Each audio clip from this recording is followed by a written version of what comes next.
Welcome.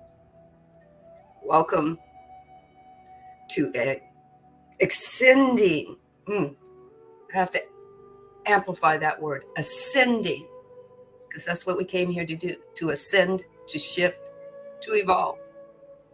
And then kind of like wash, rinse, and repeat. That's what we came to do.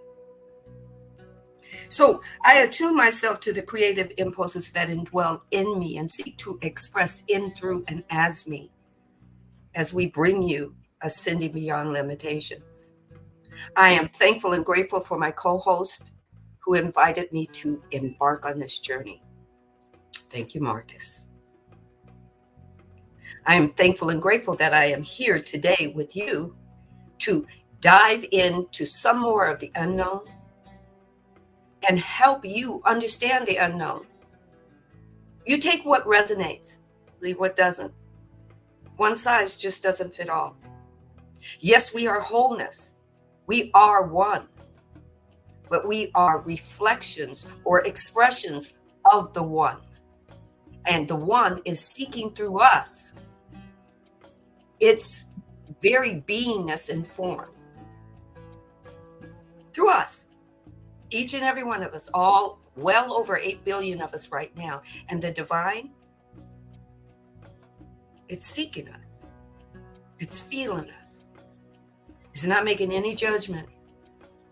The experience is just the experience. But guess what? We get the feelings, we get to have the emotions, and we get to do the judgment of ourselves. And matter of fact, if the world had it its way, we'd be judging other people. That way we wouldn't be thinking about ourselves.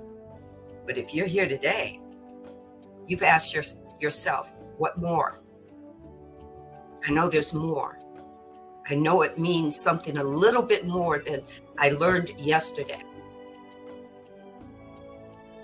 So we're here to embark on more.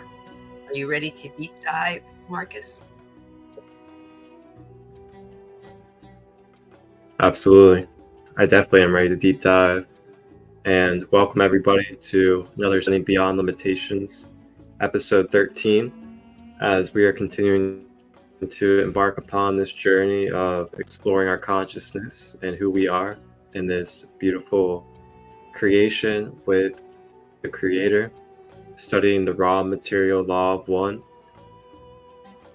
You know, the big message that's been coming through me, especially within yesterday and the last 2 days, has been just unity consciousness, dissolving the separation, dissolving the hate, dissolving any of those impurities within our hearts that we may have towards another reflection, another mirror of our own self. And I've been hearing it really big in the last day, is standing in unity, standing in unconditional love, and allowing ourselves to be full of humility and see the humility through loving each other and being able to release and let go personal bias, personal hate, and other things of that nature that are continuing to hinder and cause resistance from what it is that we truly want to embody and what it is that we want to see in this world. If we want to see a unified collective consciousness, then we got to make sure that we're embodying that ourselves, that we're not playing into the program, that we're not playing into the divide and the hate, but showing ways of sprinkling in love, compassion, and being there for each other. Even if we don't agree with everything that someone may believe or says, being able to find that space where we can agree to disagree, still hold love for each other. And that could be from a distance, or that can be physically or close by. But there's ways to allow ourselves to unconditionally love without having to personalize, be full of the ego, and feel like we need to hate or divide from each other. Ashe. Ashe. Ashe. Ashe. This is truth as you receive it. I know it's truth for me. But you get to receive it. You get to discern it, break it down, where the truth, where a truth begins for you, and where a falsity just kind of fades away. For you, you're the individual expression of the divine. It doesn't want to see a collaborative of everybody being the same. It came here for experience.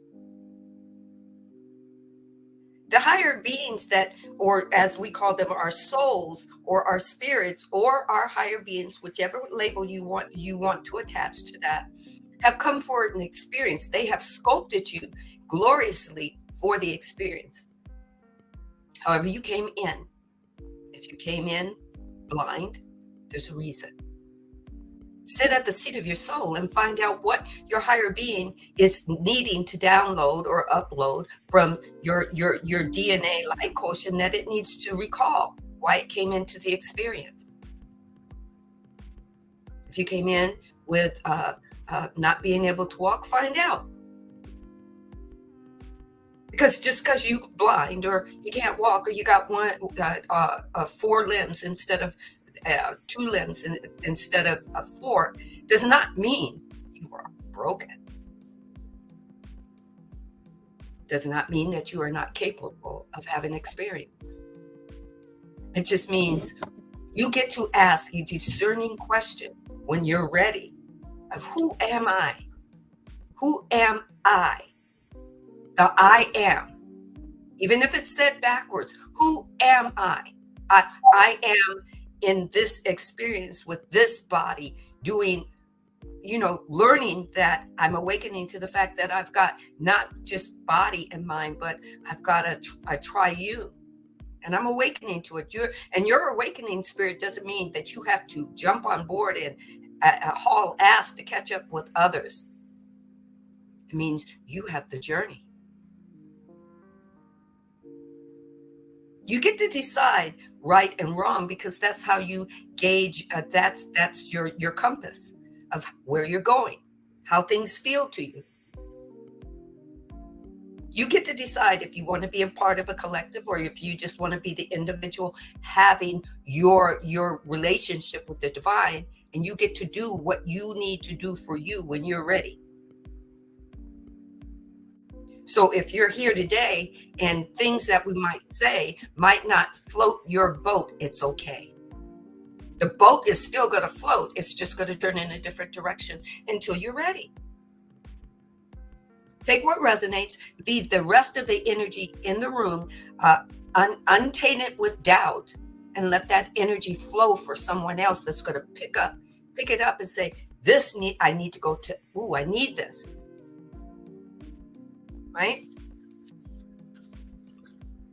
I found this embodiment that I do, and I used to do it earlier, and the divine said I need to get back to doing it. I'm going to share it with you. The spirit of the living God, the living consciousness, the living everything that is and that is not.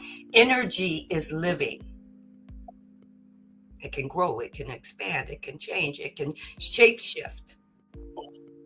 The spirit of the living God is knocking at the door of my heart space, because that's the center of all my energy. That's where everything culminates. All the energy from crown to root comes in here and starts spiraling, ready for me to attach myself to creation of any kind, whether I'm aware of it or not. Whether I believe in it or not, whether I agree with it or not, it's moving and it's listening, it's living, and it's waiting for me to give it a command. It's knocking at the door of my heart, reminding me that I am exquisite, I am unique, I am precious.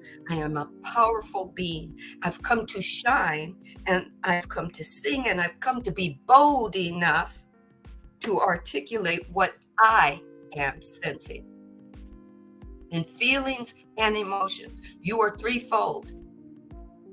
You can, if you want to, spiritually skip over feeling your body and dealing with your life choices. You could,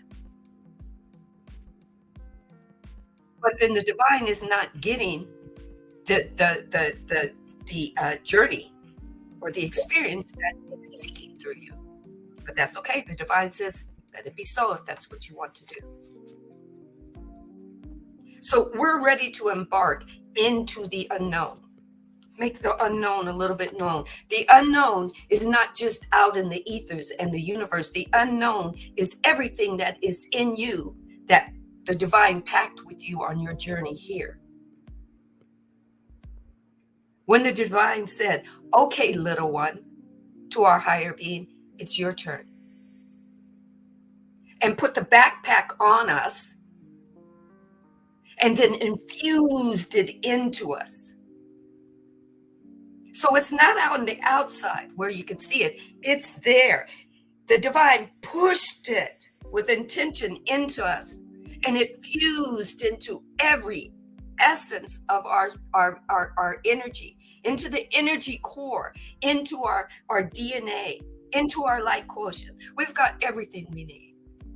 The divine didn't forget anything for you. So when you get ready to deep dive into the abyss of the unknown, it's just going within you. How deep can you go?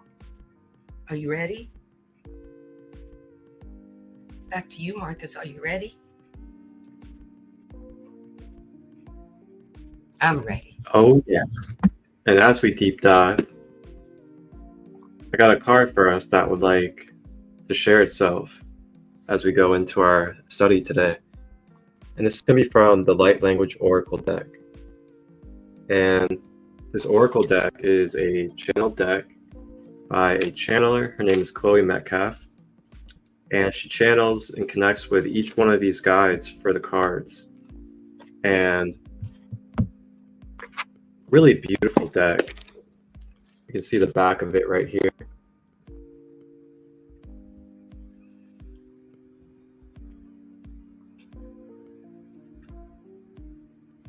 Beautiful. And these are the cards.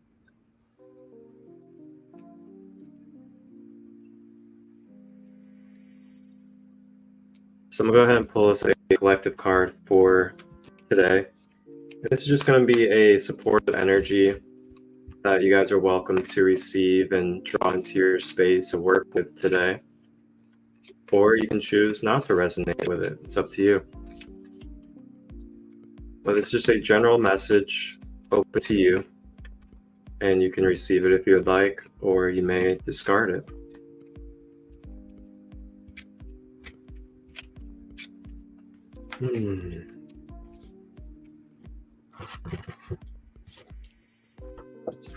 Okay. So we have the spirit guide of citrine. I'm sure some of us are familiar with the crystal or the gemstone citrine. Well, this is its spirit as a spirit guide to connect with. I'll go ahead and read out the book for you guys to give you the full description and how it is channeled. And citrine represents regrowth and new life direction. Citrine is a free spirit who is one with the forest. Her branches follow the energy of the sun and moon. From time to time, her branches lose their leaves, and she in the spring grows, then back again, fresh and anew. Her message is that you are in a cycle that is bringing about change. You may be letting go of the old to soon bring in the new, fresh energy your life desires. She also says that Spirit is asking that you let go gracefully, and this will ensure a smoother transition than you resist the change. Sometimes a tree needs to be pruned back to give birth to new shoots and will produce healthier fruit in a greater abundance. Whatever will manifest into your life after this cycle will be better than what you hoped for. It's time to expect the unexpected. Hope for the best.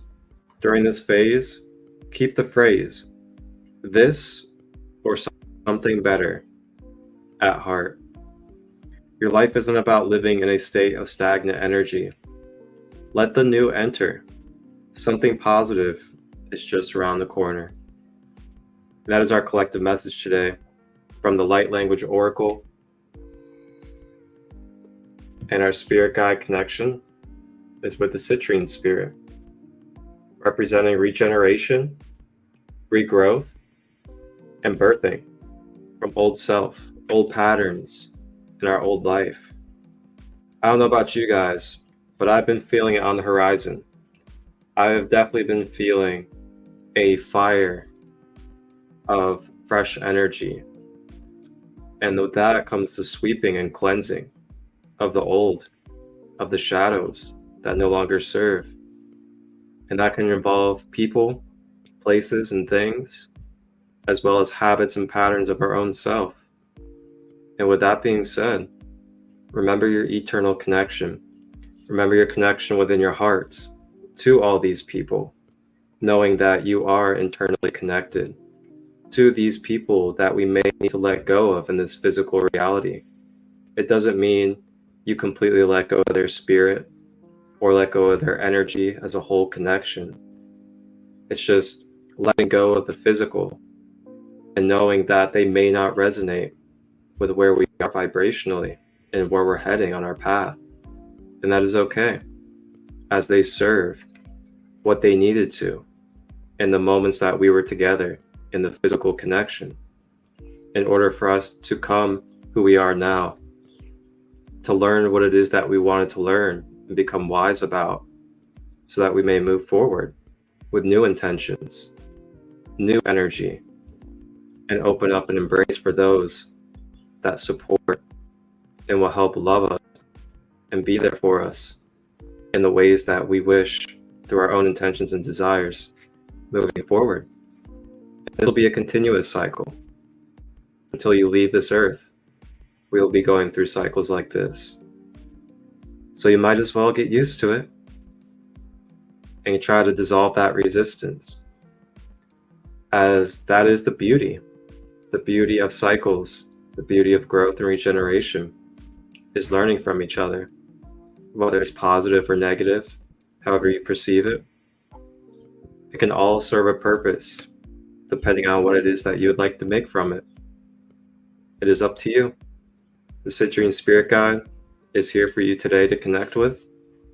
Feel free to carry citrine crystals with you if you would like, or to connect and meditate with your citrine on the things that you would like to either dissolve and remove that are of the old, quote unquote, or if there's anything that you would like to amplify and regenerate and rebirth into your field. You may sit with your citrine crystals and meditate. I'm ready to dive deep into the raw material. Thank you. All right. Here we go. Let's dive. Okay, so the divine asked me to sift and sort through some stuff that I wrote quite a while back. When I pulled it out and turned to the page, the divine said, "This is it." It's about forging our destiny.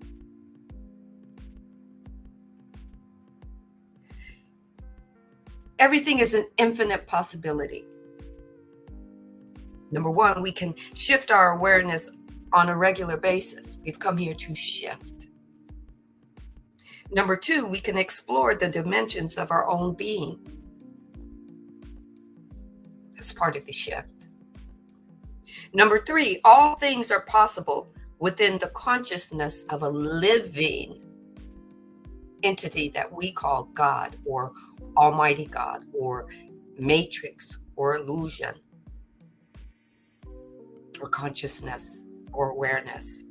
All things are possible. Hold the context of the possible as it provides inspiration, that you can have a visual dynamic of energy. See the energy as you're sculpting it. See the brilliance of it. See the glory of it. You decide if it's good. You decide if you see unconditional love within it. You decide if you see intelligence. You decide if you see wholeness. Everyone has a great destiny in the consciousness of the God. There is no one having a destiny that is meaningless. Everyone is called. No one greater than the other. No matter what your triggers or your traumas are that you've went through in your past life, in your childhood. Just because one person has an awakening and they never had a father beat them or a mother beat them or being raped or being molested as a child does not make them greater in the service to the divine than someone who has had a beautiful relationship with their parents or a glorious relationship growing up. They may have had trials and tribulations in other areas of their life, yes. All are worthy of the call.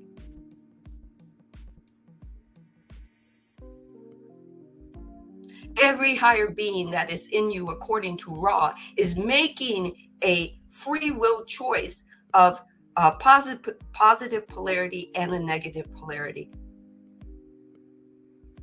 Your higher being, your soul, or your spirit, whatever you choose to call it, has come into this existence, into 3D, into duality, to make choices, as well as the free will choices that we were given with our foreign bodies. We just are not aware that it is a union, body, mind, and soul. Everyone has a great destiny in the consciousness of the all that is and that is not. Make yourself aware. Make yourself available to your destiny. Ask an embodying question. The energy cannot ask that question for you. It's waiting for you to give it a command, just like the genie. It's waiting to serve you.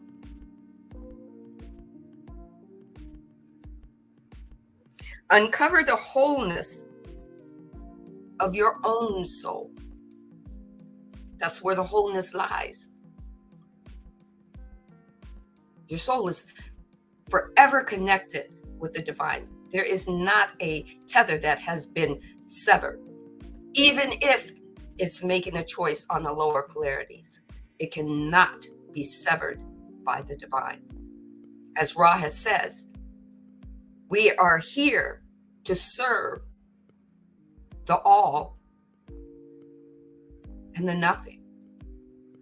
We are here to serve the one true consciousness, living consciousness. The will of the divine is for a greater expression of life, greater expression of self. It's seeking itself in form.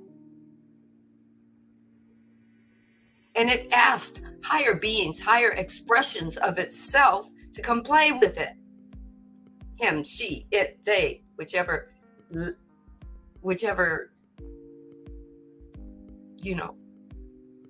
label you choose to use.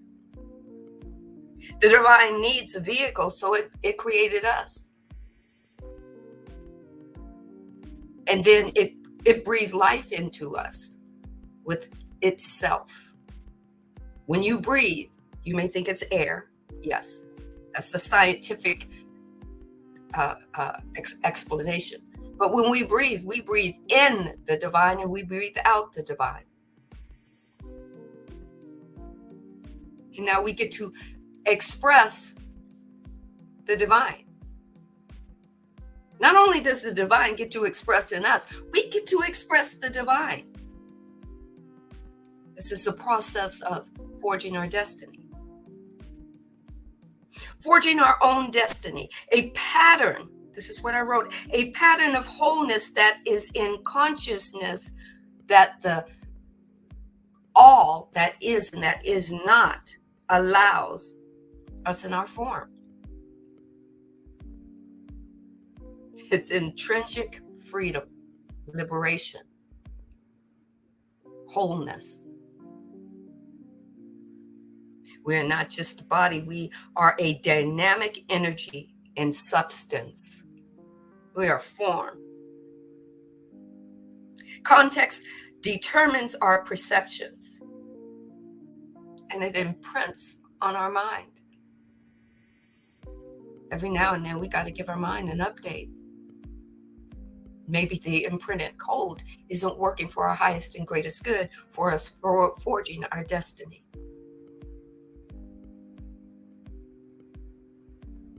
I also wrote, destiny is forged by our attitude. Attitude is embodying what we want, what we desire, what we have. Attitude is form. It takes form. It takes action. Become more conscious of who you are.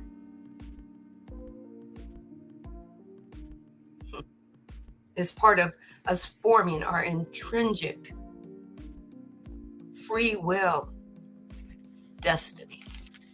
Take what resonates, leave what doesn't. Embrace that which is called impossible. Dive into the unknown of you and allow it to become known.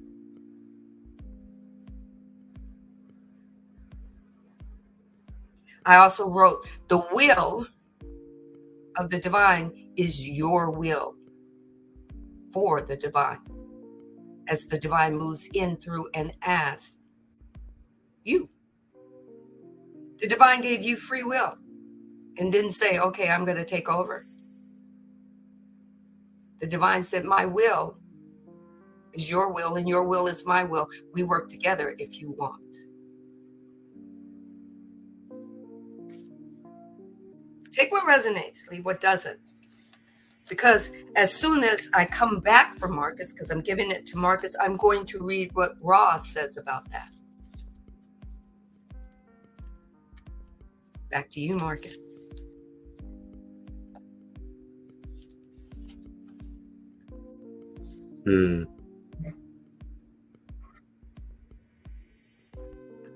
That brings me into the topic of accountability.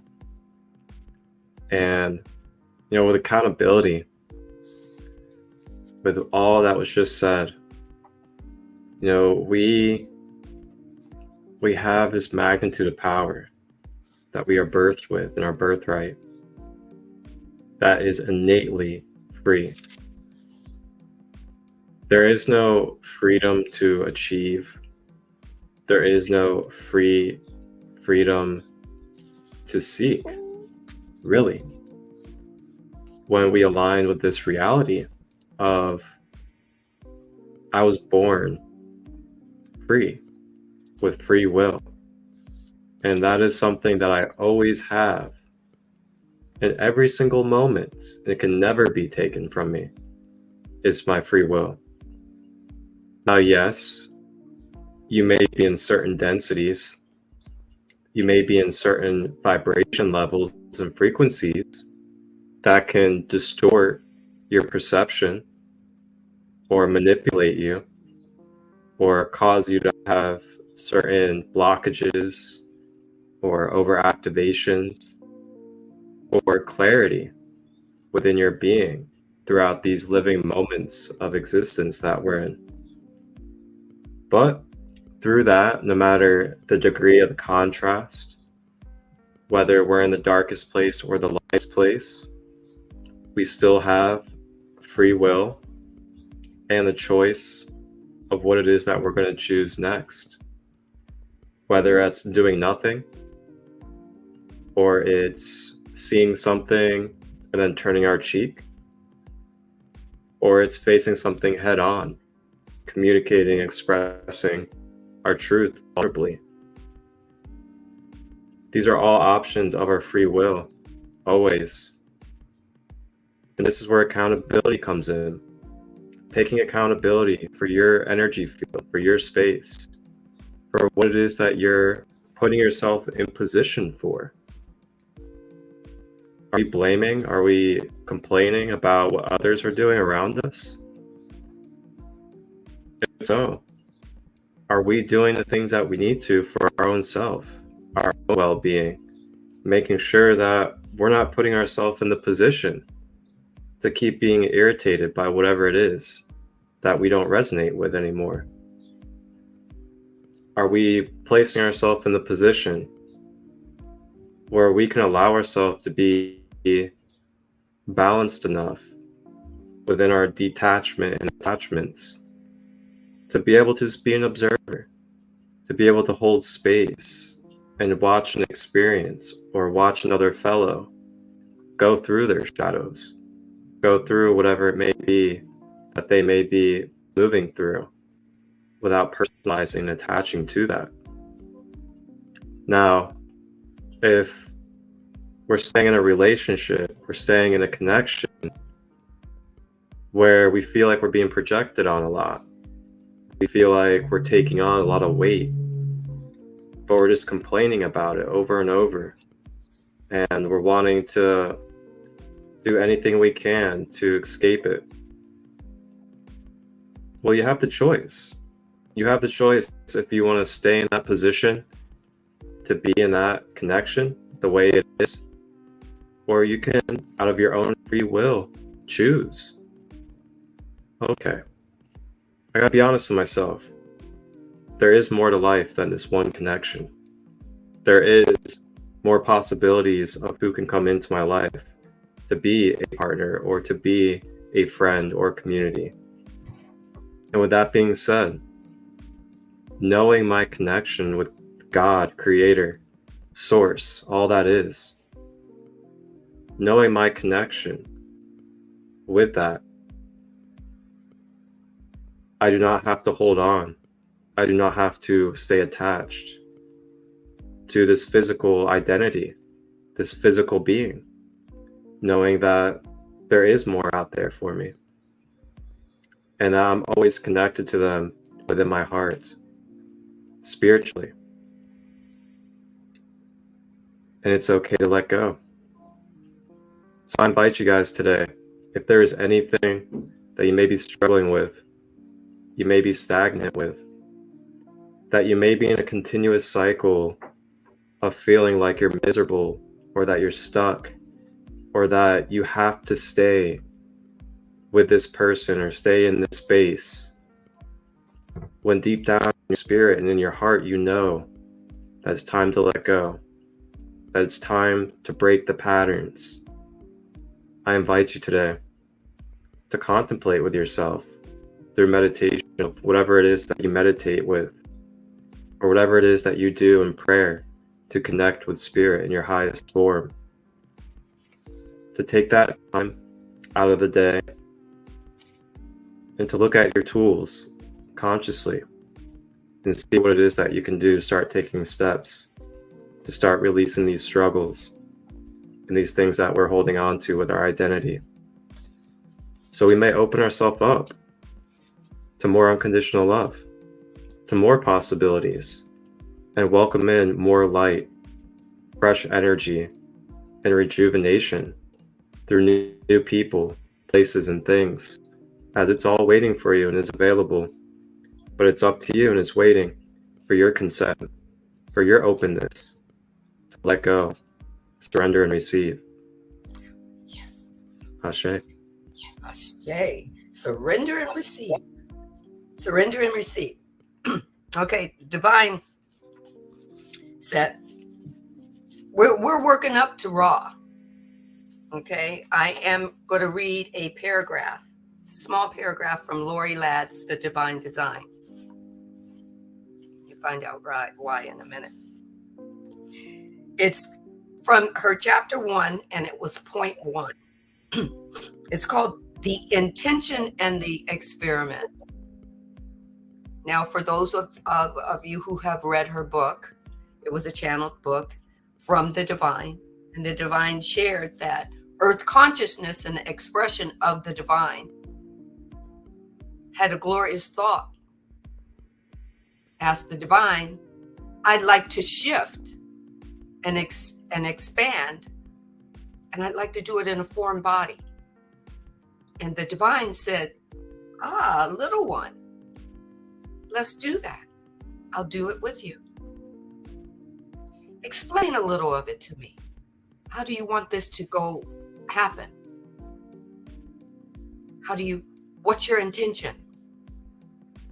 And earth consciousness said, I want to take a foreign body.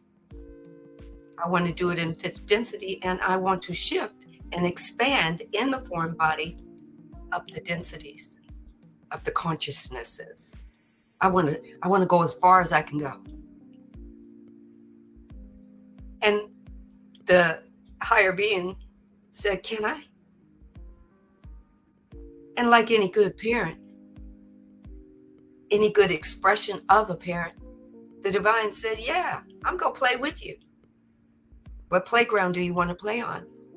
They started in fifth density. It was her intention to move up 2 densities, 6th to 7th. She said, but Daddy, Mama, I want to call my friends out to play. Can they come? And the divine said, put the call out. Let's do it. This is what the divine wanted me to share. It's called the intention and experiment. The consciousness that is known as Earth, that we know as Earth, the planet Earth, this is where everybody says, is Earth a living consciousness? Does it have is it really a being, or is it rock? Take what resonates with you, leave what doesn't. If you don't believe that Earth has a consciousness, it's okay. We're not here to change your mind. We're here to give you an extra layer of choice, of infinite possibility. It says the consciousness that is known as Earth split from source. It had to leave source for a minute, for one moment. And in order to do that, it used intent and energy to create her current experience and experiment. She wanted to see if she could shift in a foreign body. She set up the parameters. It's kind of like the IT of consciousness came in and created everything for her foreign body. She had a light code body. It wasn't dense like this body. She had the polarities to choose from to have experiences. And she called her friends in to play. And she gave her friends, higher beings, the parameters of what they could and couldn't do, which was they could do everything because they had free will. And the higher beings that are channeling through Lori Ladd said, we would like to point out one distinct distinction between the higher dimensional consciousness and that created the experience and the planetary body that's holding the consciousness. A lot in this Bible, they say consciousness being the form, the higher consciousness that's called our soul, and consciousnesses that take on physical form of our situations and our circumstances. But the main thing the divine wants you to understand, it's about your intention plus your energy that creates. And we were invited into the playground to use our intention to create. It was an invitation. God, and our higher beings came and played. They answered the call. They had no problem with that. Human beings have problems with each other, but higher beings have no problem playing in the playground. They do a really good job. Higher beings, they want to seek out and find out what form is. And they want to know what they use the higher and lower polarities very well in third density. They play very well. It's almost so real. That's because they came to feel it in reality. Right? Go lay down, Papa. Go lay down. Right? And then they gave us that intention. We call it, I call it embodiment.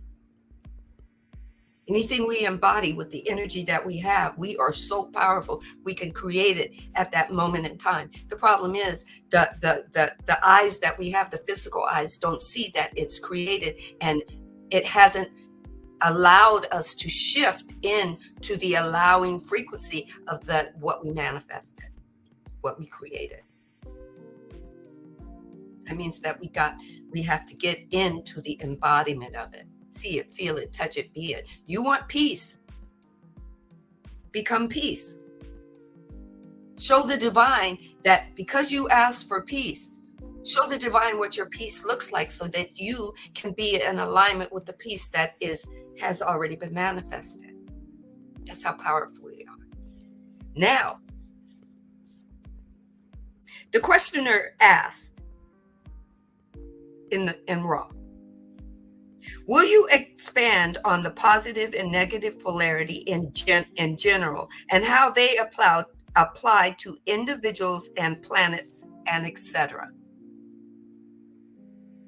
I think there's a correlation here.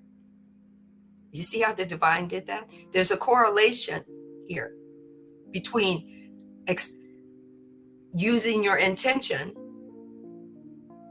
and adding your energy to create. And then the divine says, now, learn what you're creating from. I've given you higher polarity and lower polarity, positive and negative, and put it on the playground so you could play with it. I believe there's a correlation here. Ra says, I am Ra. It is correct that there is a correlation between the energy field of an entity of your nature and planetary body. For all material is constructed by means of the dynamic tension of the magnetic field. Ross says, the lines of force in both cases may be seen to be much like the interweaving spirals of a braid of hair. Thus, positive and negative wind, W-I-N-D, you can say wind or you can say wind, and interweaved, forming geometric relationships in the energy field of both persons, as you would call a body, mind, spirit complex, and a planet. We are connected to Earth consciousness and her experiment. She wanted form body. She wanted to see if she could expand. She could grow. She could shift. She could evolve. And she brought humanity. Humanity became tethered to her. They wanted to play. So we're tethered to her. When she shifts, we shift. Sometimes we don't even feel it.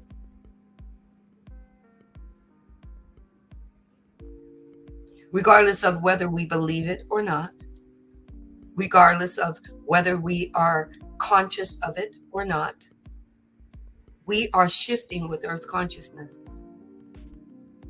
People who have not kind of awakening might not even know it. They'll call it some anomaly.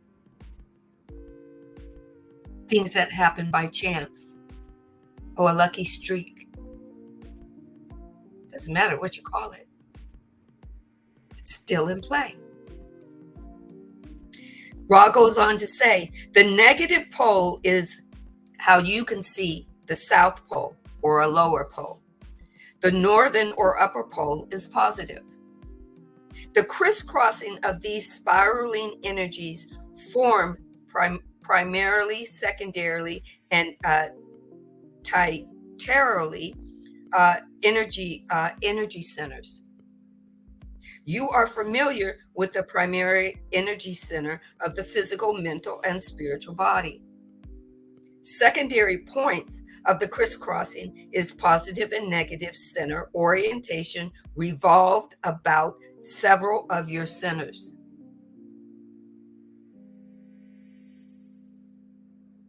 Root, sacral, solar plexus, heart, throat, third eye, crown.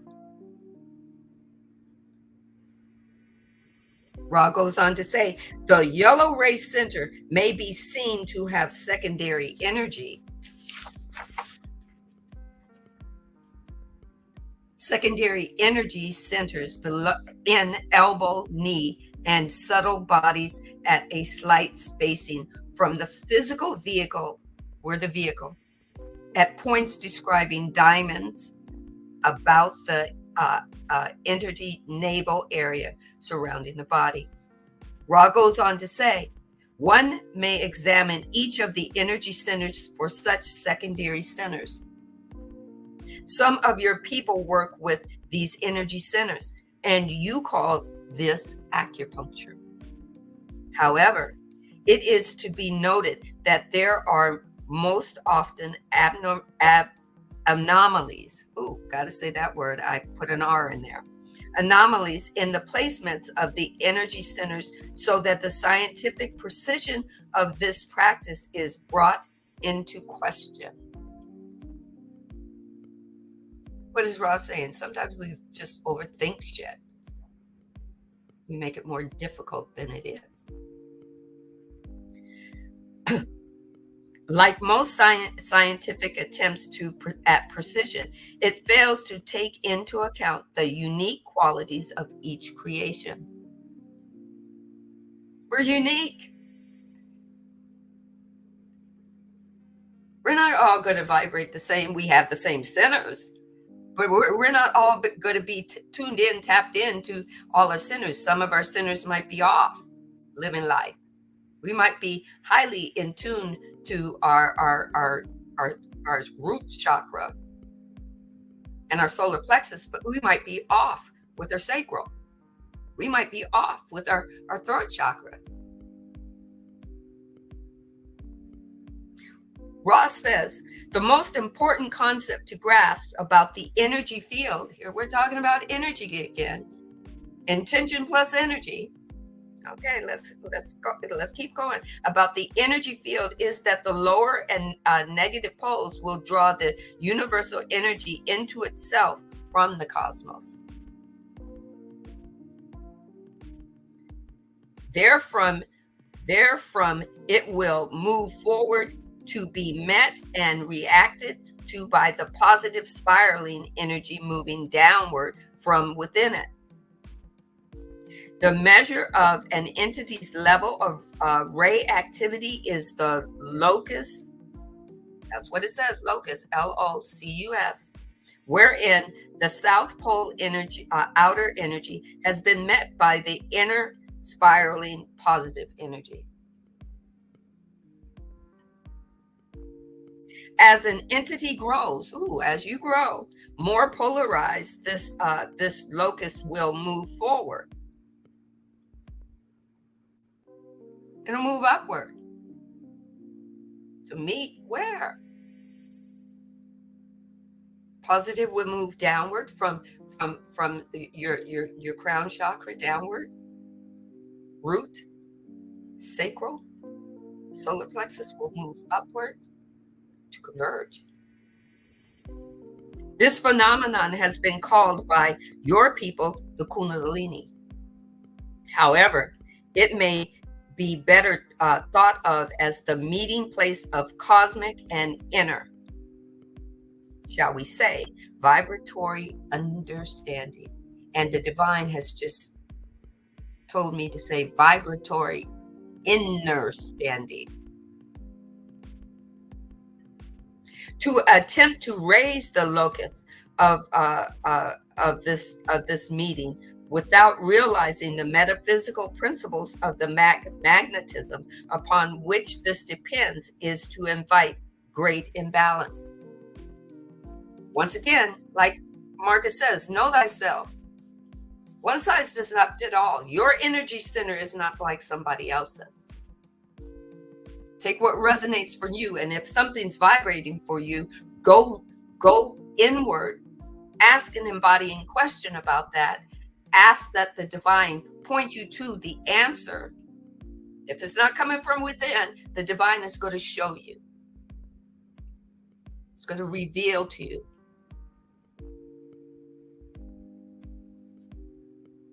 Take what resonates, leave what doesn't.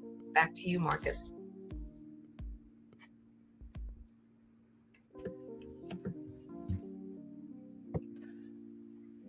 I love that, getting to know ourselves.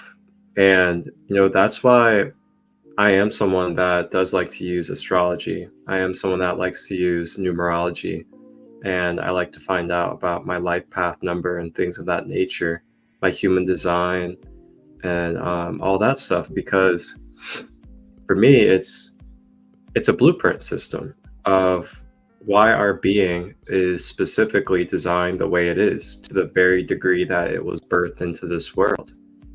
And with that, the creator, God's source, whatever you'd like to call it, created all these different tools and all these different ways for us to play and experience and to come into awareness of why it is that our specific individual self and this specific avatar is etched and designed specifically to the degree that it is. So when I study my astrology chart, when I look at my big three, Gemini Sun, Leo Moon, Scorpio Rising, as a Gemini Sun, I realize that I'm someone that is heavily involved in being a clear communicator and being a bridge of different communications, whether it's spirit to physical, physical to spirit, or helping people be able to understand in a more tangible way this knowledge of self. Along with that, the Leo moon, that represents that my inner self, at my heart, my inner self is full of passion, full of fire, full of holding knowledge, because Leo is dominated by the sun, and the sun is the holder of knowledge when it comes to astrology. So when I come into this awareness of thyself, this vessel that I'm in, experiencing through, and remember that these blueprints have been laid out for us, are basically like a foundation of why our signature is the way it is, then you can play around with that more. You can be more of a self-master, so to say. And then you can use things and align yourself with the different type of things that are supportive and resonant for these different archetypes.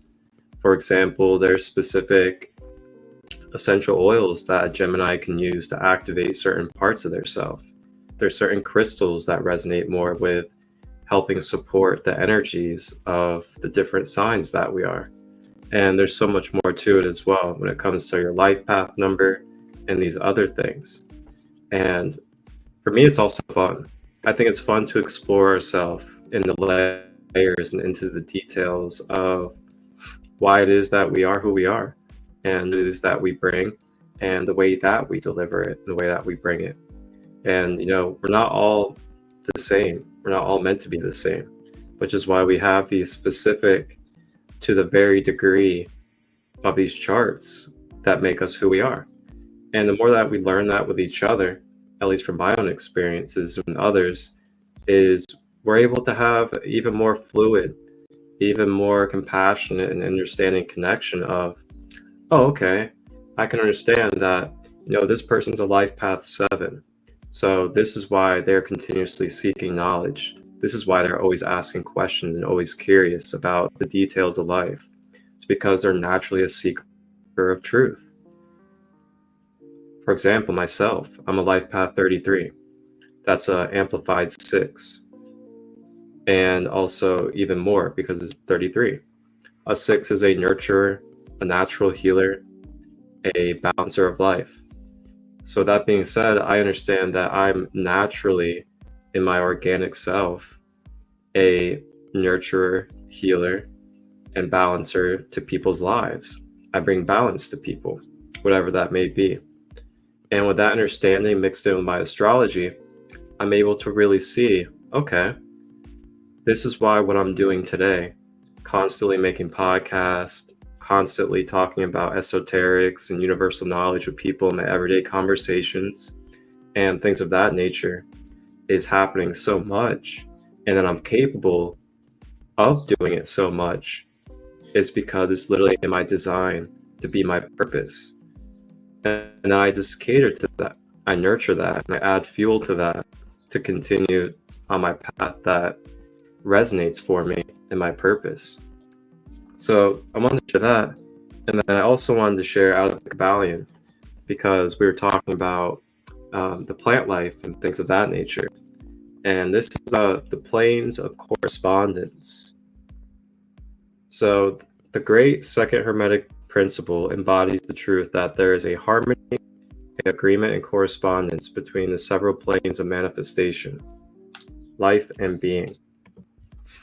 The truth is a truth because all that is included in the universe emanates from the same source, and the same laws, principles, and characteristics apply to each unit or combination of units of activity, as each manifests its own phenomena upon its own plane. For the purpose of convenience of thought and study, the Hermetic philosophy considers that the universe may be divided into three great classes of phenomena, known as three great planes, namely the physical plane, the mental plane, and the spiritual plane.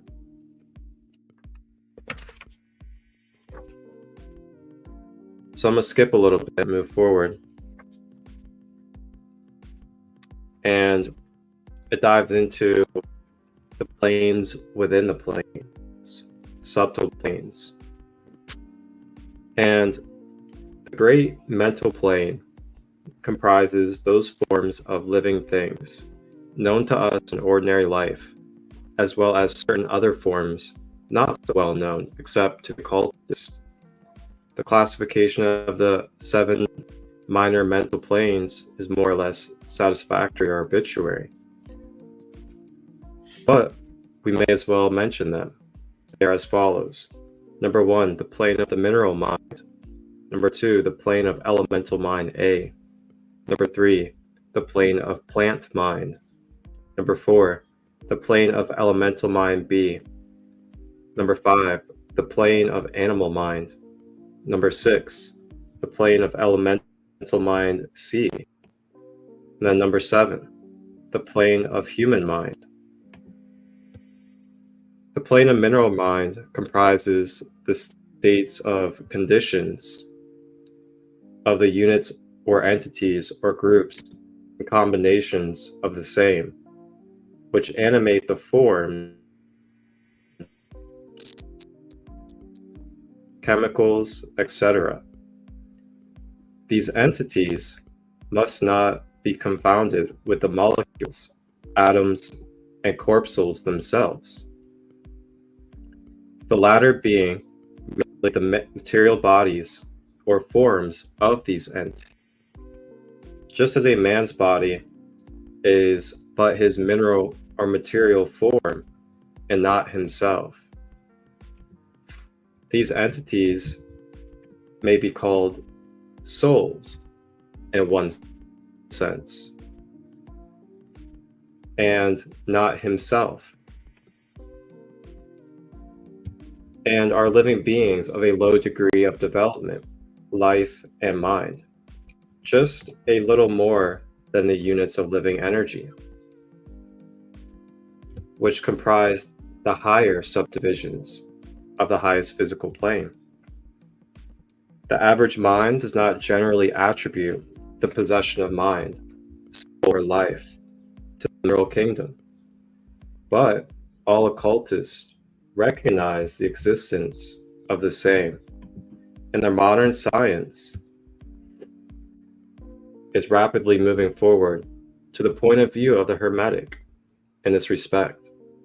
The molecules, atoms, and corpuscles have their loves and hates, quote unquote, likes and dislikes, attractions and impulses or repulses, affinities and non-affinities, etc. And some of the more daring of modern scientific minds have expressed the opinions that the desire and will, emotions and feelings of the atoms differ only in degree from those of men. We have no time or space to argue this matter here. All occultists know it to be a fact, and others are referred to some of the more recent scientific works for outer contribution. These are the usual 7 subdivisions to the plane. You have the plane of elemental mind A, comprises the state or condition, the degree of mental and vital development of a class of entities unknown to the average man, but recognized to occultists. They are invisible to ordinary senses of man, but nevertheless exist and play their part of the drama of the universe. Their degree of intelligence between that of the mineral and chemical entities on the one hand, and of the entities of the plant kingdom on the other. There are several subdivisions to this plane also. So I'll go ahead and read this last part here, since we brought up the plants. The plane of the plant mind and its 7 subdivisions comprises the state or conditions of the entities comprising the kingdom of the plant world, the vital and mental phenomena of which is fairly well understood by the average intelligent man. Many new and interesting scientific works regarding the mind and life in plants have been published during the last decade. Plants have life, mind, and quote-unquote souls, as well as have the animals, man, and Superman. So basically, to wrap that up, and what it's saying is, everything here that is of material form and body is of a spiritual nature, is of a quote-unquote soul energy. So the plants, the minerals, the trees, the elements as in the water and fire, these crystals that we have, the animals, other human beings, we all have a entity or a spiritual developed being that is truly behind the mask of the physical form. And mentally, through our mental consciousness, as all is mental, we travel into different dimensions and experience those dimensions of that spiritual being through these physical forms that we either interact with, that we carry with us as a crystal, that we eat as a food through a plant, or that we sit and interact with in our house as a plant on your desk. When we're interacting with that plant on our desk through our mind, mental consciousness, we are exchanging mental frequencies and experiencing the mental plane of existence of the spiritual entity or energy behind that plant. Same with your dog at home, same with your cat. You're interacting with its mental plane of existence when it sits on your lap and you're starting to pet it and it's releasing your dopamine. So it's just something to really ponder on and think about and feel with your senses, your 5 senses, this reality, this beauty and depth of how much consciousness and how much of life is truly around us in all moments. Even when we're just sitting at home, our plants around us, the animals, the crystals, they all have a spiritual mental plane of existence that you can connect to and interact with on a deep level, more so than you know. And therefore, you are truly, truly never alone.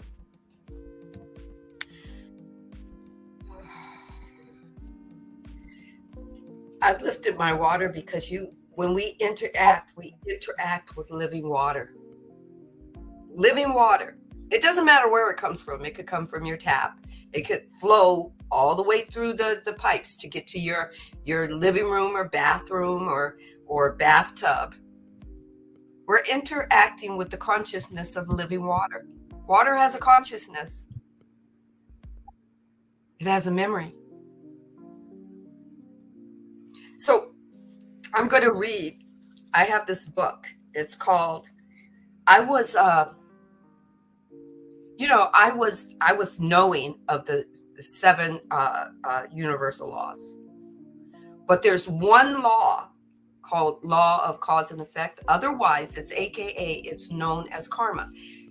I did not know that karma has 12 sub-laws. Cause and effect. What you put out will always come back to you. It's a guarantee. All the universal laws, there's no gray areas.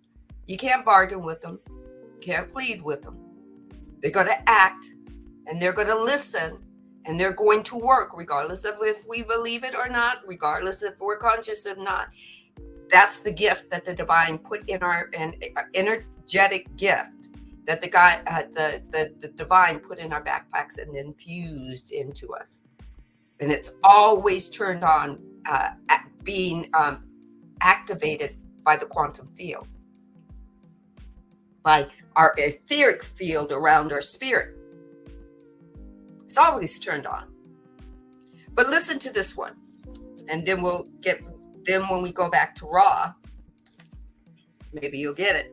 It's called, this is the 7th sub-law of karma. It's called the law of focus.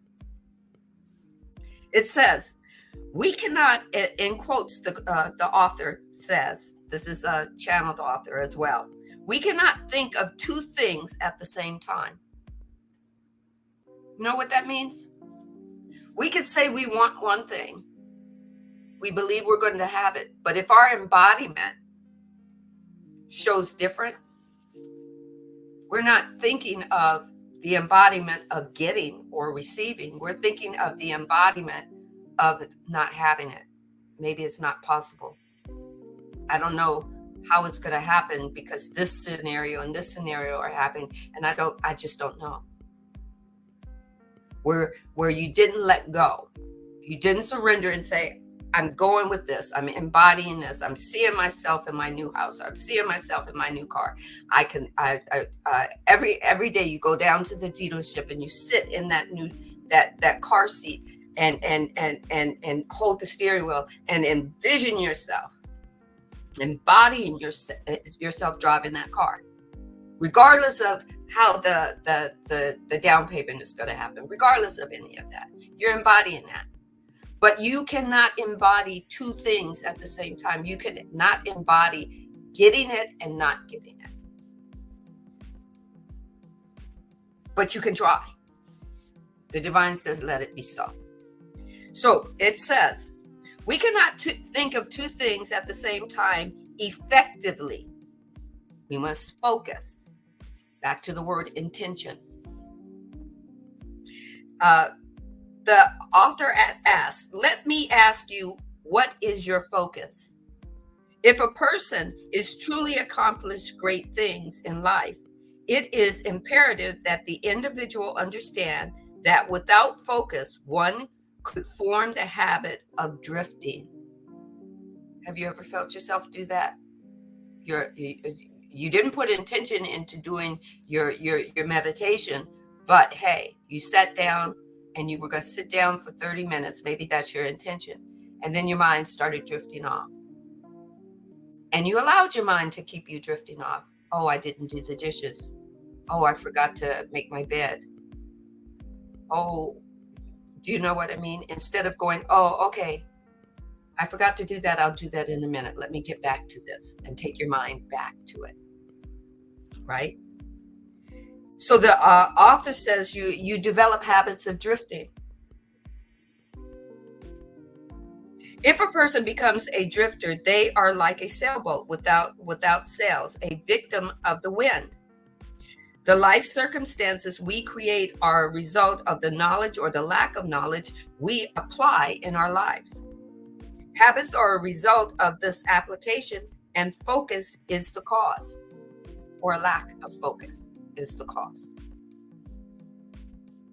We can only focus on what we know, and what we know, we learn. What we learn, we repeat. So sometimes we learn things that aren't for our highest and greatest good. And instead of discerning them, we keep repeating them.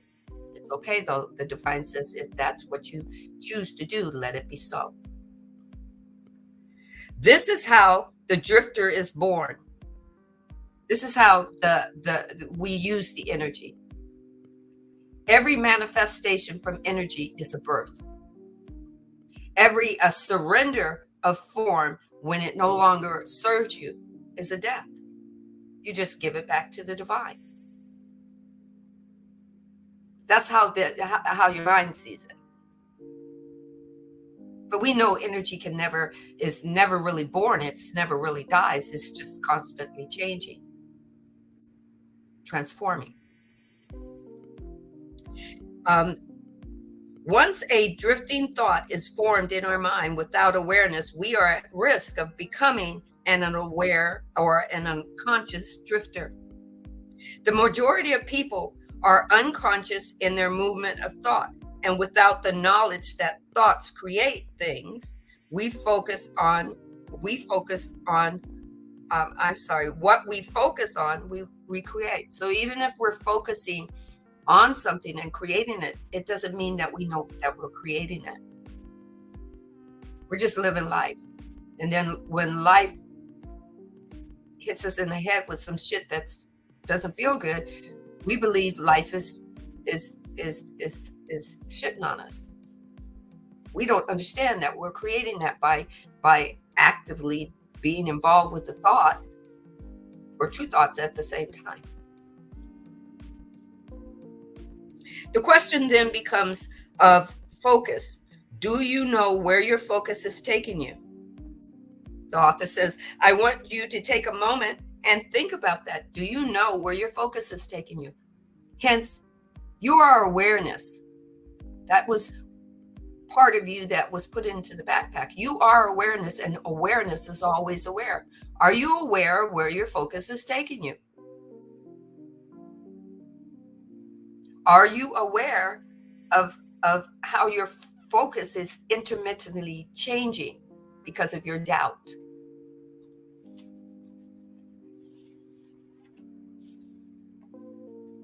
If you are looking at the future and focusing on what can be, or at the past and looking at what was, you are lost in the moment of what is. You're not in your now moment. You lost your focus. We're not saying it's not good to look at your past. If you're looking at your past and you're focused on the discernment that you're taking for your past, that's good. Because that's going to pull you back into your now moment to say, who am I now in this situation and the circumstance? What have I learned and discerned about my past that maybe possibly I might want to change, transform?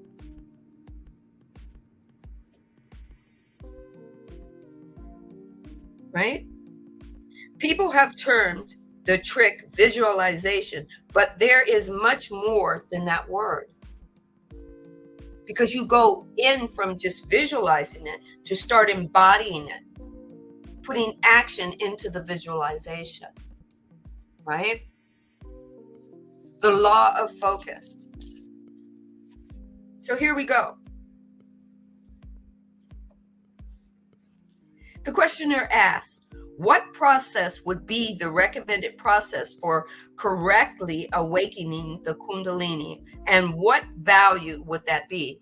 The Kundalini is your very active, creative. Some believe it's sexual, but the divine is telling me to focus on your creative. You came to create a story. You came to create your life journey. Okay? You came to open up your toolbox. Pull out those paints. You came to sculpt. You came to sing. You came to discern. You came to share life with others. You came to be healers. You came to thrive. Not just survive, but thrive. Right? So Ra says, I am Ra. The metaphor of the coiled serpent being called upwards is vastly appropriate for the consideration of your peoples. This is what you are attempting when you seek. There are, as we have stated, great misapprehensions concerning this metaphor and the nature of your pursuing its goal. We must generalize and ask that you grasp the fact that this in effect renders far less useful that which we share. However, as an entity is unique, generalities are our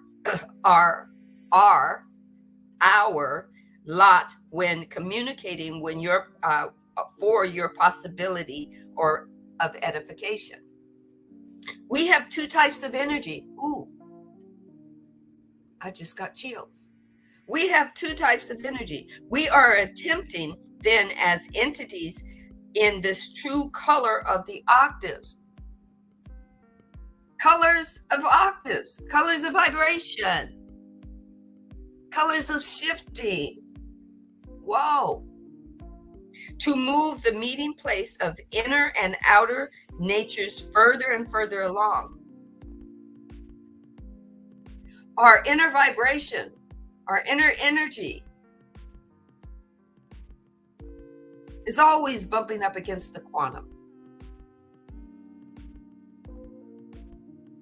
And it moves growth and expansion. It moves knowledge and wisdom. It moves the story.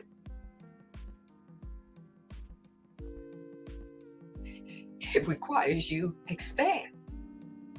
Take what resonates, leave what doesn't.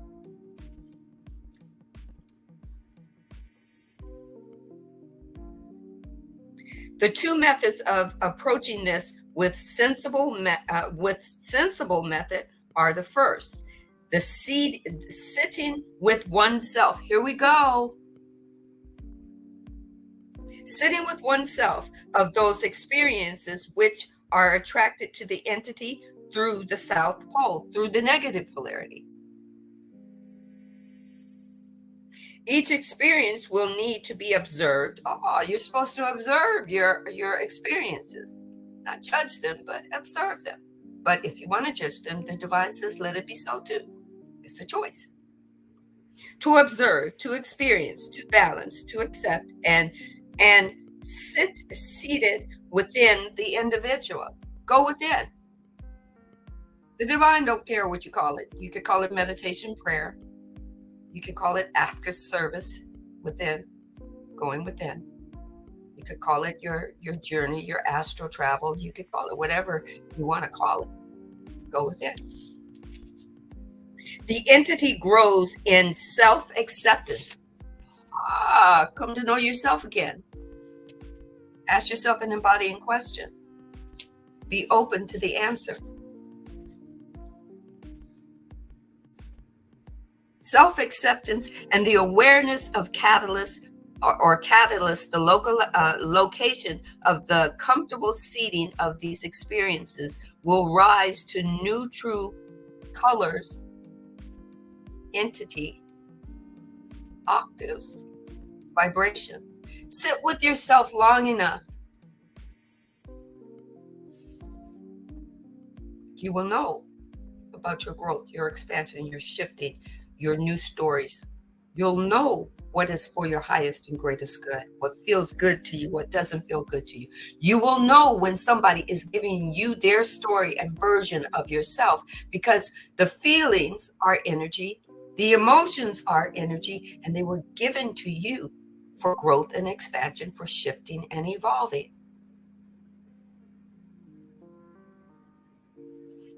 Each experience will be subsequently understood by the growing and seeking of mind, body, and spirit. You're triune. I can't get away from that word. The moment that the divine just gave me that word for the vibration that moves through me, I'm triune.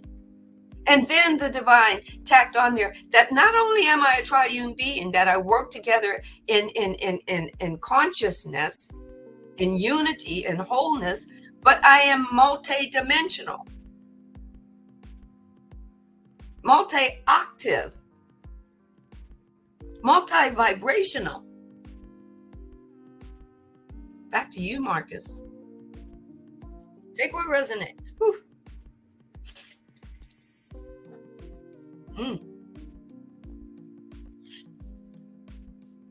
Want to make my nose run. Wow, that's beautiful.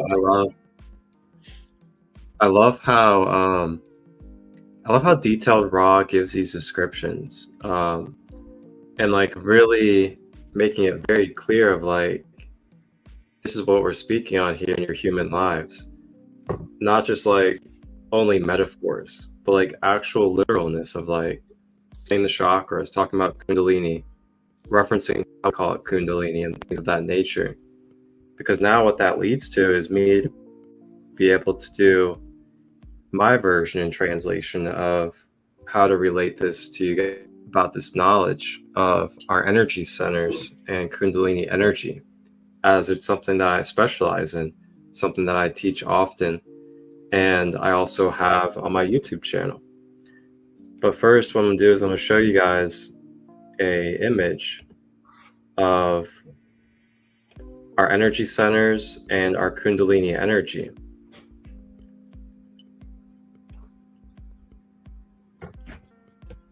So as you can see, this is a very basic and simple diagram of our energy centers or chakras in relation to our physical body, and then also our Kundalini energy. So when you look at this, you can see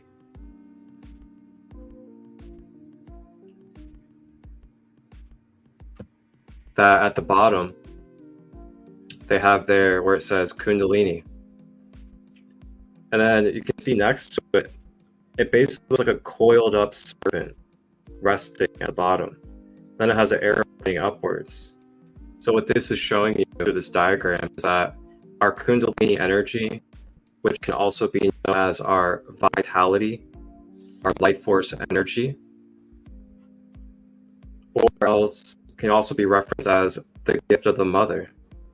This is our physical, human, vital energy, which is gifted to us and given to us from Mother Gaia, Mother Earth, which is why it's the serpent.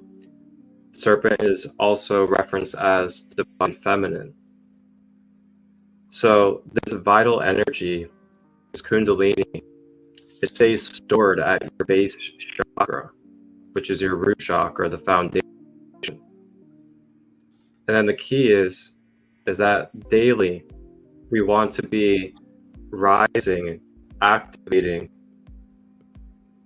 this Kundalini life force or vital energy, which is why we have all these different practices of working out, doing yoga, doing breath work, clearing out our energy centers, detoxing, cleansing ourselves.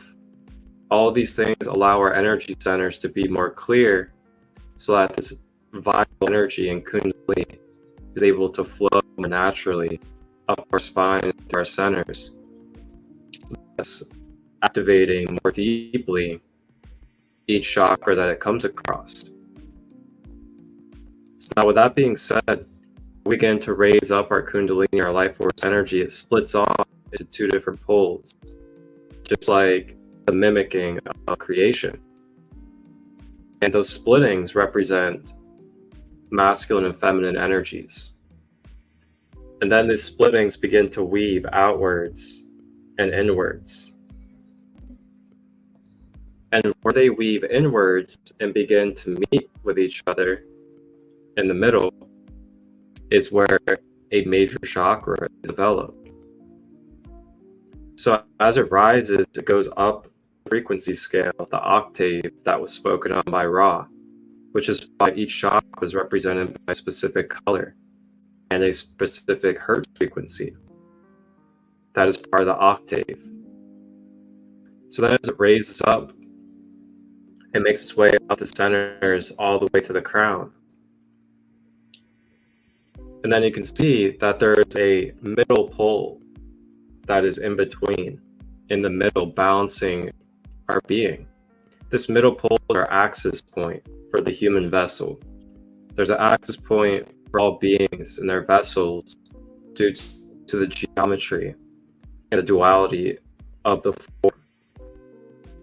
So when they say you want to be on the path of the straight and narrow, this is what we're speaking on here. The straight and narrow is being in balance with this pole of energy going within you, at the center. When we become a little bit out of balance to the left, a little bit out of balance to the right with our life force energy, this is when we attract and go through experiences of quote-unquote darkness. The darkness is nothing more than being out of balance. And through these experiences as mirrors, it's able to give us the opportunity, give us conscious reflection upon how to bring ourselves back to the center, bring ourselves back to straight and narrow. This is where we're detached from the worldly affairs. This is where we're not giving in to the left, not giving in to the right, not giving into good, giving into bad, but realizing that it's all whole and that there's a place for everything. So as we raise the Kundalini, it activates each chakra. And each chakra represents our access to different dimensions of our mental and emotional energy, as well as spiritual energy.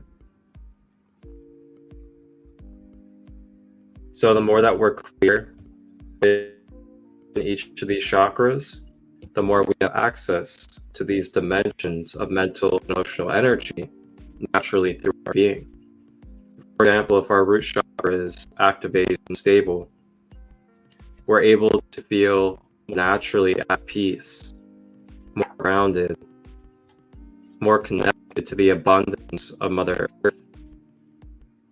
We're more secure and more stable within our nervous system, within our mind, within our human being. Another example would be the throat chakra. The more that throat chakra is clear, then we're able to access the dimensions of communication, vulnerability, being able to voice our truth, being able to put forward our expressions and creativity into the world, where the sacral is our development, our harnessing and cultivating of our creative energy within ourselves, getting it ready and primed to be expressed through the throat chakra into the world. Solar plexus, our confidence, our self-esteem, our ability to access our will, to have the ability to take action and move forward. So each chakra represents different aspects and dimensions of our own self to be able to function as a full-blown human being. So then, what I was also going to show us was another image.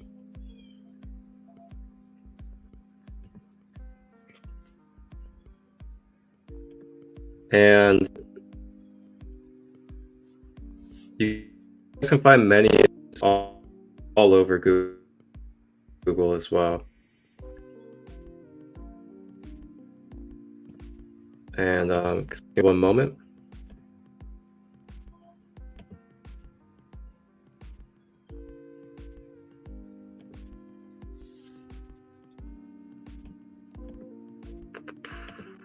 And what this is a chart.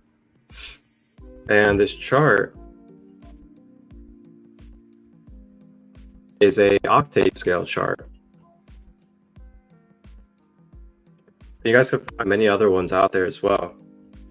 What this is it shows you and breaks you down the chakras, element, with the attributes of it on the mental, emotional levels, as well as color, the tone, frequency, symbol, or letter when it comes to the musical note, as well as the planet that it resonates with, and crystals. So this is an example of showing you the octave of the correspondence between chakra, color, musical note, tones, crystals, and beyond, which also ties into the law of correspondence, that there is a correspondence between all dimensions.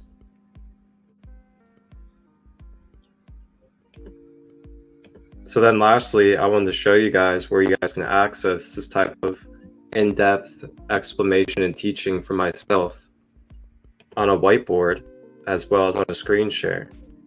And that is on the YouTube channel.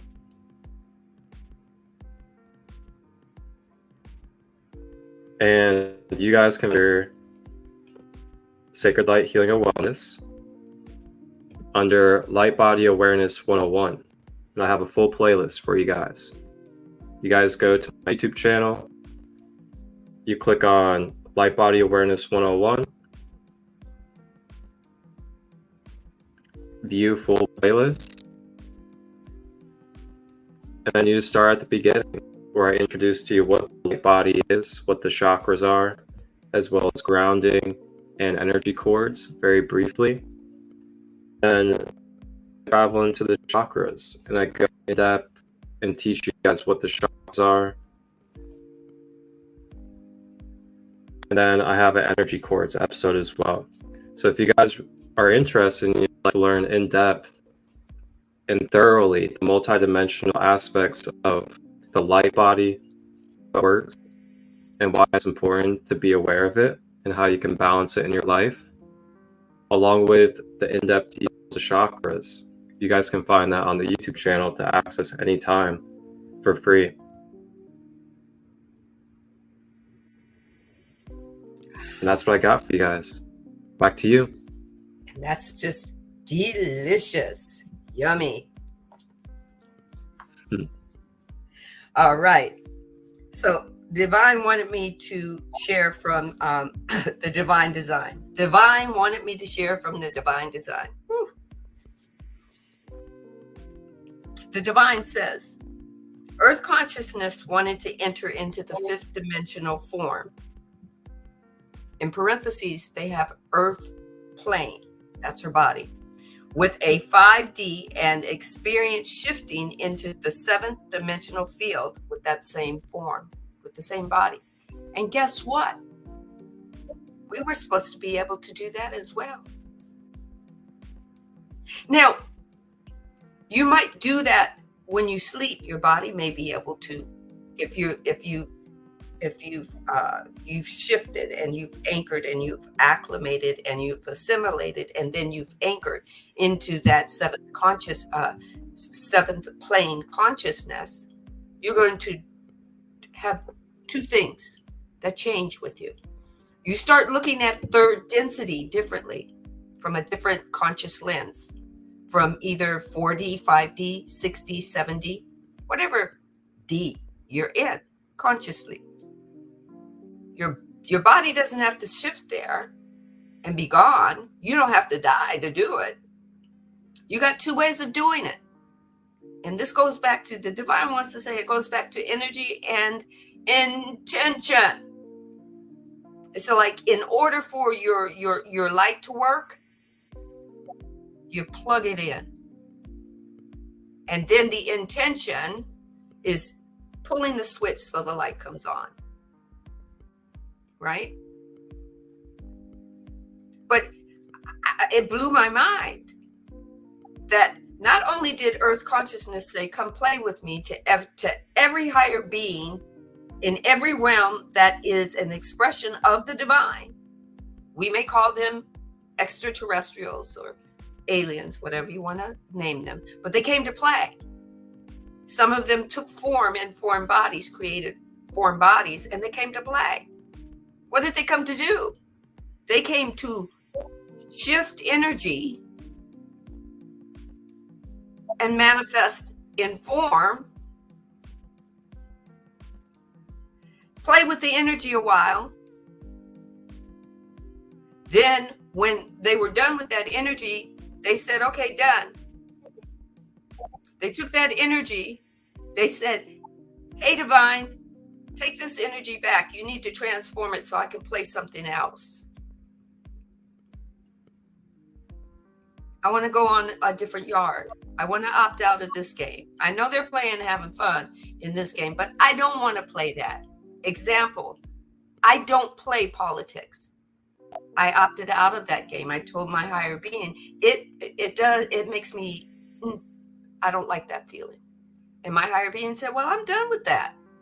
Why are you still in that? Why are you still playing? So I got to opt out. Opt out means I get to see that through a different lens, make a discernment for myself, and then do something different. I don't have to take other people with me. I don't have to change their mind. I don't have to tell them that I don't like it. I don't care for it. I just get to shift and expand and look at third density the way I want to. That's growth. That's expansion. That's manipulation of the energy. Everybody knows about it. Some people are just using it unbeknownst to them. And other people are using them, just like Ross says, for either two things, for higher polarity shifting or for lower polarity shifting. They're using it to serve others. Therefore, they know that they're serving self, higher polarity, and they're serving only themselves at the cost of others, lower polarity. And guess what? They know how to manipulate that energy. They know how to use it. Doesn't make the energy good or bad unless they call the energy good or bad. Or if the higher beings playing in that playground are playing that way and they're calling it good or bad. Blows your mind, doesn't it? Blows your mind. At least it blew mine. Take what resonates from it. And then you probably wonder, well, how do I have control over it? Know thyself. That you are a higher being come in form body to experience duality. No matter what you call it. Know thyself. You don't have to accept that I'm saying thyself is that, because the divine says, discern it, take what resonates for you, and leave the rest. Everyone has to start somewhere. It says the earth plane, her body, earth consciousness body, would shift frequencies and dimensions, while earth as a higher dimensional consciousness would experience the shift within earth plane. This experience, listen to this again, this experience had never been done before. The divine said that in all that of the divine that is and is not, It exposed itself as we had never attempted that in this dimensional rift, this dimensional space.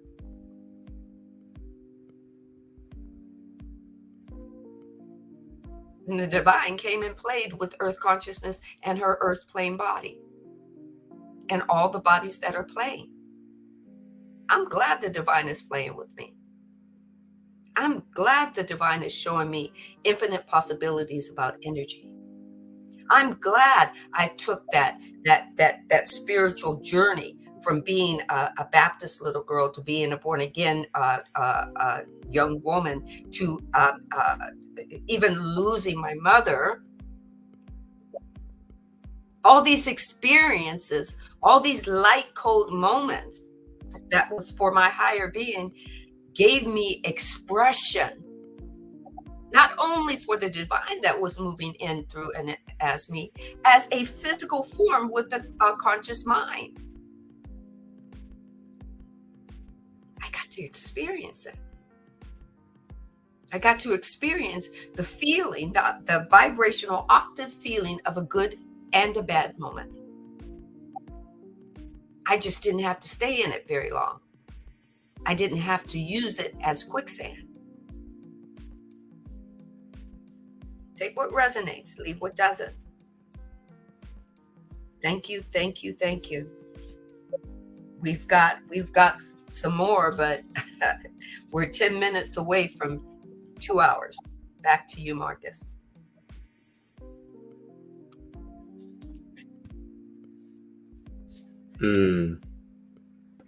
I love this episode. I really do. You know, it's really nice. And what came through to me, and I typed into the YouTube chat, was, we're here to experience and enjoy any of the illusionary at free will, temporarily as the source in mirrors and octaves. So when you think of that, not outside of you or not as somebody else, but as your own self, that, oh, so I am here to experience and enjoy any of the illusions at my own free will, temporarily, for that moment, as the source, the creator, experiencing itself through these different octaves, through these different dimensions, through these different body forms. Basically a world of mirrors, as everything is either a projection or a reflection of the source consciousness through a octave, whatever the octave may be, whether that octave is your mother, whether that octave is Donald Trump, whether that octave is your dog, whether that octave is the crystal that you've been holding on to the last couple of days. All of these octaves are just mirrors and forms of spiritual higher consciousness experiencing itself in a unified field of the all. As we spoke on the last episode, all being the all. Nothing is outside of the all, or else the all would not be the all. So with that being said, how much more can we let go today within our hearts? How much more can we let go of trying to prove people wrong or right? How much can we let go of trying to control others, make people believe so hard in what it is that we believe, to where we're crushing our relationship with them and we're distorting a pure unconditional love that we can access and have for each other? How much more can we step out of that today? How much more can we dissolve those attachments? And just know that we all have the free will to believe whatever it is we believe, to embody whatever it is that we want to embody, and not have to pour that upon each other. Not have to feel like we need to be a savior or a caregiver, or on the other contrast, to people please and be codependent. but to just know that it's all okay. And whatever it is that you may be struggling with or going through, there's always a free will choice of using your tools, reaching out for help, doing whatever is necessary to be able to shift your energy, shift your vibration into a different embodiment and place yourself in a different placement for a different experience. So I do have to get going, as I want to make sure I get some food from this wonderful place called Clean Eats here in Ohio. I'm gonna get me a nice veggie burger, some seasoned broccoli on my way over to deliver today. And yeah, I'm gonna enjoy the experience and the illusion of my veggie burger and the illusion of making money and delivering pizza to people, knowing that it's just a temporary illusion and I get to place the intention and the way that I want to perceive how beautiful and how much fun that experience will be. Yes. Yes, yes, yes. Illusion or form was meant to go back to the no thing. It was meant to transform into something new. Everything was meant to evolve. Everything was meant to shift. Everything that's happening in earth consciousness and to her body is because she wants to shift. Things may look a little bit odd to us when we're looking at it from our form eyes. Oh, the earth has never done this before. Of course not. She's boldly going, to coin a phrase by Star Trek. She's boldly going where no humankind has ever gone before. It's not going to be the same. It's going to vibrate a little bit different. The octave is either going to be a lot higher. It's going to vibrate differently.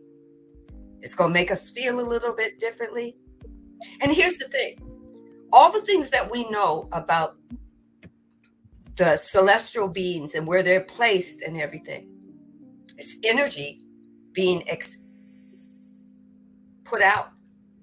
You're the creator. You decide how that energy is going to interact with you. Before it hits you, if you're saying, I'm aware, awareness looks up at you and says, what are you aware of, Sandee? Well, I've been aware that people have been telling me that Pluto and Uranus, they're in opposition of each other, and this energy is going to be, and this is just hypothetical. I'm telling a story. I don't know where Pluto is, and I don't know where Uranus is, or even if I'm saying Uranus correctly. Okay. But if everybody has told me that this is going to affect me, I'm the creator of that energy. I can change it at any moment in the story. Be the creator that you were meant to be. Everybody can give you a suggestion, their opinion of how things stand in the cosmos. But you are the creator, and you're an integral part of the creation. It has to talk to you. It has to respond to you. Energy has to do what you want it to do, regardless of whether you're aware of how to manipulate it or not. It's going to respond. So all you got to do is ask yourself an embodying question. How do I give it a command? How do I do that? Go inward and ask your higher being. Your higher being was given to you not only to seek to move the journey, it was given to you to help you shift. It's going to tell you. It's not going to make you do anything about the energy. It's just go have a conversation with you. It's not going to push your ego away, because it knows that your ego is an intricate part of you that needs to be part of the tribune. Be the creator that you are meant to be. Step into the glory of that energy. Open up that internal backpack that the divine just pushed into you with all the energy, and it merged into the essence of you. Go open it. Say, what am I doing today? Let me see what's in my backpack. Let me see what energy is ready to come out. You learned about your energy of the chakras. You learned a little bit more about you. Go seek the authentic you. Know thyself. Don't know thyself by how Marcus and I have told you thyself should function according to Ra. Ra is saying, get to know yourself. I'm giving you highlights. It don't mean that that's who you are. It doesn't mean that that's what you have to do. It means go know yourself. Go sit with yourself. Anybody's telling you something, they're telling you because it's an opinion. Say, what's your opinion got to do with me? I'm going to go sit with myself. Thank you very much. Oh, man. We could keep going on, but the divine says, time for Marcus to go and Sandee to go, and we loved being with you. Join us for episode 14, Sunday. Whoa, Sunday, right? Sunday, baby. That's right. 3:33 p.m. Pacific time, 6:33 East Coast time. Just come back, dive in with us again. We'd love to have you. Peace.